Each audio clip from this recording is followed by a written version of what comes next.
work on his game. And it's not as if he doesn't know the areas he has to improve. More importantly, he has the skill set and the capacity to get better in the areas that right now aren't strengths for him. Closing moments of the first half. Damian Lee with a post-up touch against Caruso. Got it to Horton. Little screen and roll action for Miami. He was fouled from behind by Sean Long. Nice little pocket pass there to Horton to draw that foul. Horton, 6'8", 225 out of Austin Peay. Spent 4 years there. And over his career, averaged 13.5 points, 9.9 rebounds, and 2.5 blocks.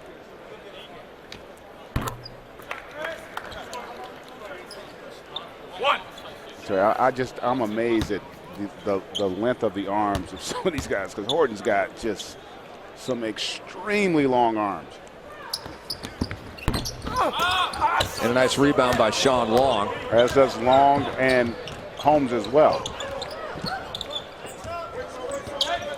Timer's off. We're under 10 seconds to go. Here's Caruso off the long screen. Into the corner for Allen over Nick Moore. And the rebound to Lee. Will this one go? It'll count if it goes. He gave that a pretty good look, just wide to the left. And Greg, the first day of the Orlando Summer League, we had Damian Lee hit a 75-footer. I thought he had a chance there. It looked good for a long time. So Sean Long's Summer League high is 18-5. He's got 16-5 at the half. And we'll be back at the Thomas and Mack in Vegas on NBA TV in just a moment.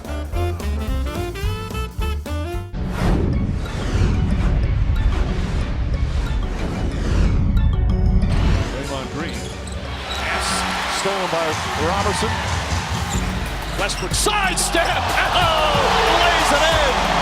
A sweet move from Russell Westbrook.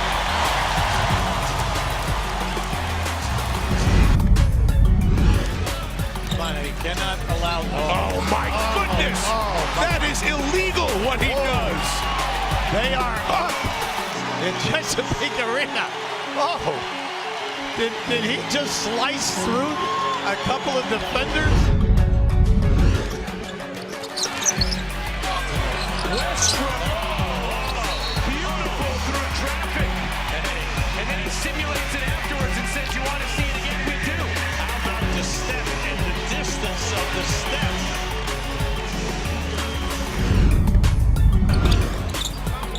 Turner on a cut to Smart. Oh, good block by Westbrook from behind.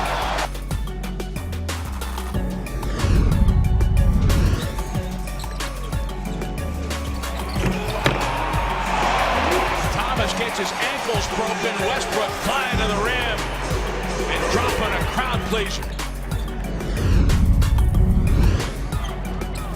The steal by Westbrook and takes to the basket.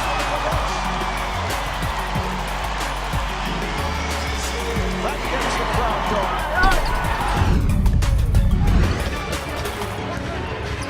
going. Westbrook exploding to the rim to pack it. And you knew that was coming. Russell Westbrook got to hold Durant and the rest of the Thunder back to the bench. Adams knows he's got to hurry and then finds Iron, and there's Westbrook. That's crazy. Can I say that?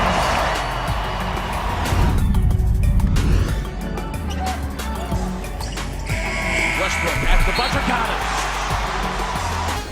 It's the Samsung NBA Summer League from fabulous Las Vegas. We're at the Thomas and Mack Center on the campus of UNLV.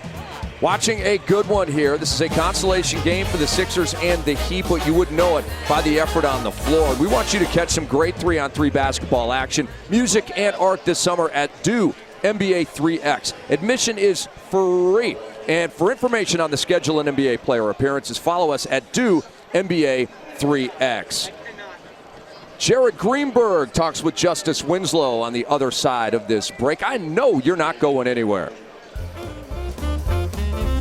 It's time for your top 5 plays of the season, Ricky Rubio edition, right here on the Timberwolves Entertainment Network.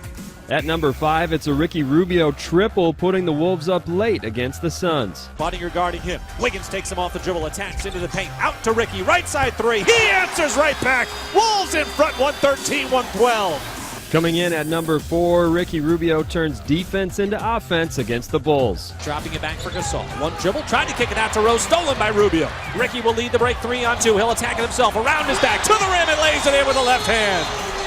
Sensationally done by Rubio. He scored the last 4. At number 3, Ricky sends a beautiful bounce pass to Andrew Wiggins, who finishes with a flush. 7.5 left. Belly with the inbound. Rubio streaks up into the front court. Bounce pass up ahead to Wiggins. He attacks the rack and jams it with the right hand.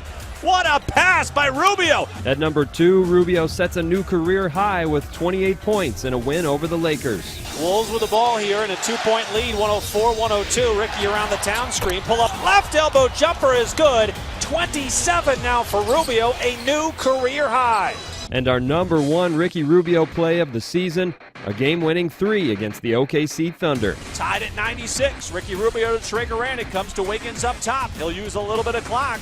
It's down to 6. Now with 5 off a town screen. Wiggins turns the corner, drives to the bucket, hangs, kick out Rubio, left angle 3. It's good with 0.2 of a second left to play. Ricky Rubio knocks down a triple. Ricky Rubio has won it for the Wolves.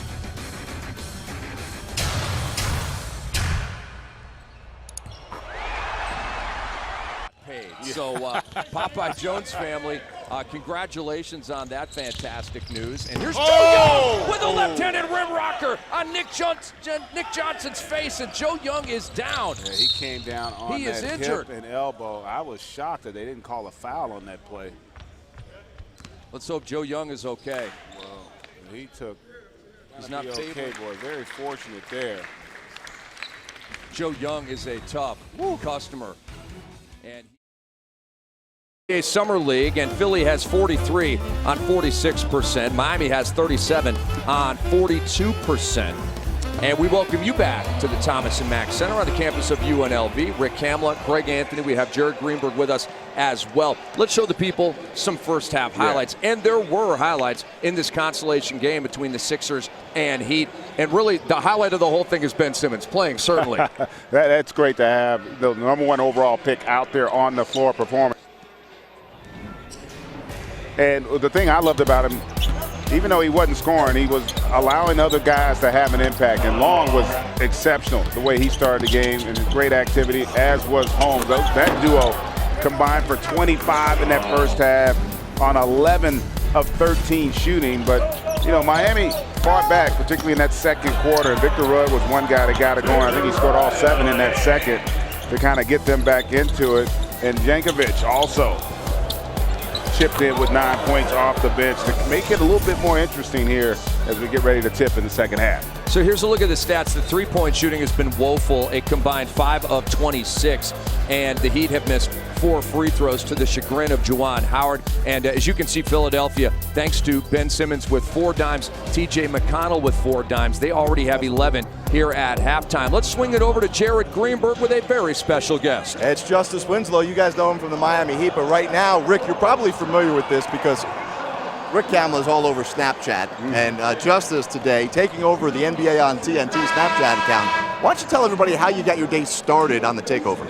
Well, I woke up with one of my teammates. You know, there's no days off. Got to get to the grind, so I had to go in there and wake them up and let them know that the sun was up.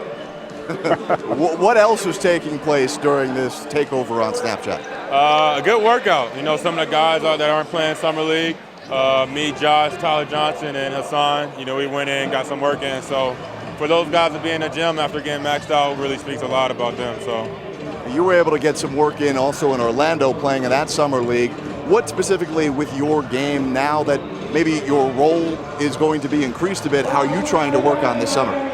Just embracing that bigger role. Obviously scoring and perimeter shooting, but especially being around these guys in Summer League, trying to become more of a leader, more of a captain out there, and try to, you know, let these guys hear my voice. And so that's something I've been trying to do, even though I'm not playing. I know late in the season you and I had a conversation about how much it meant to you, how the veterans trusted you, especially in late game situations.